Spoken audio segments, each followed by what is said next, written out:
1 February 2026 रोजी अर्थमंत्री निर्मला सीतारामन यांनी सलग 9व्यांदा केंद्रीय अर्थसंकल्प सादर केला। महागाई आणि जागतिक अस्थिरतेच्या पार्श्वभूमीवर नोकरदार, शेतकरी आणि इन्व्हेस्टर्सना या बजेटकडून मोठ्या अपेक्षा होत्या। पण बजेटमध्ये नक्की तुमच्या खिशाला दिलासा मिळाला की कात्री लागली? शेअर मार्केट का कोसळलं आणि मध्यम वर्गासाठी नेमकं काय? या सगळ्या प्रश्नांची उत्तरं या व्हिडिओमध्ये टू द पॉइंट समजून घेऊया।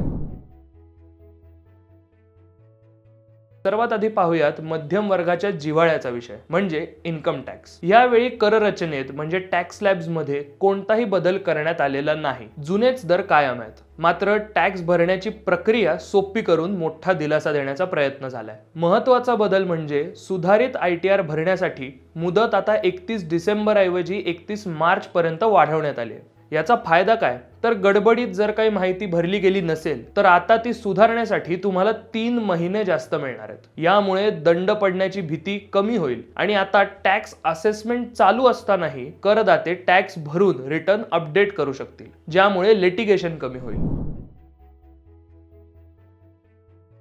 विद्यार्थी आणि परदेशात फिरायला जाणाऱ्यांसाठी या बजेटमध्ये आनंदाची बातमी आहे। लिबरलाइज्ड रेमिटन्स स्कीम म्हणजेच LRS च्या अंतर्गत शिक्षणासाठी आणि मेडिकल कारणांसाठी परदेशात पैसे पाठवताना आता TCS 5% कमी करून 2% केलाय। परदेशी टूर पॅकेजेसवरही आता फक्त 2% TCS लागेल। यामुळे परदेशात शिकणाऱ्या मुलांच्या पालकांवरचा भार हलका होईल। तसंच रोजगार वाढवण्यासाठी एज्युकेशन टू एम्प्लॉयमेंट समितीची ही घोषणा झाली असून नॅशनल इन्स्टिट्यूट ऑफ डिझाईन आणि 5 विद्यापीठ टाउनशिप्स उभारल्या जातील।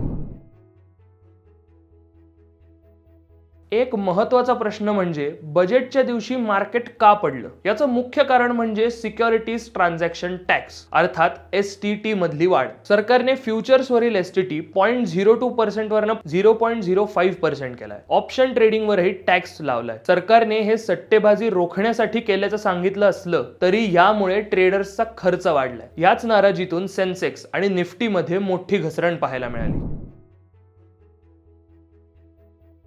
महिला आणि शेतकऱ्यांसाठी या बजेटमध्ये नक्की काही होतं का? प्रत्येक जिल्ह्यात मुलींसाठी वसतिगृह आणि महिलांच्या उत्पादनांना मार्केट मिळवून देण्यासाठी शी मार्ट्स नावाचे रिटेल स्टोअर्स सुरू होणार आहेत। नारळ आणि काजू उत्पादक शेतकऱ्यांसाठी विशेष पॅकेज जाहीर केलं आहे। भारताला या क्षेत्रात आत्मनिर्भर बनवण्यासाठी कोकोनट प्रमोशन स्कीम राबवली जाईल। या बजेटची एक मोठी हायलाइट म्हणजे सरकारने विकासाचा वेग कायम ठेवण्यासाठी भांडवली खर्च 12.2 लाख कोटींपर्यंत नेला आहे। मुंबई, पुणे, हैदराबाद, बेंगलोर असे नवीन महामार्ग, दुर्मिळ खनिजांसाठी रेअर अर्थ कॉरिडॉर, रेल्वेसाठी नवीन फ्रेट आणि प्रवासी कॉरिडॉर, हे निर्णय लॉंग टर्म इन्व्हेस्टमेंटसाठी फायदेशीर ठरतील। थोडक्यात सांगायचं तर हे बजेट पॉप्युलिस्ट नसून स्टेबिलिटीवर भर देणार आहे। टॅक्स स्लॅब मध्ये सवलत मिळाली नसली तरी कंप्लायन्स सोपा झालाय, पण दुसरीकडे FNO ट्रेडर्ससाठी मात्र हे बजेट कडू गोळी ठरलंय। तुम्हाला हे बजेट कसं वाटलं? 5 पैकी किती स्टार्स द्याल हे आम्हाला कॉमेंटमध्ये नक्की सांगा। आणि माहिती कामाची वाटली असेल तर व्हिडिओला लाईक करा आणि पैसा पाणीला सबस्क्राईब करायला विसरू नका।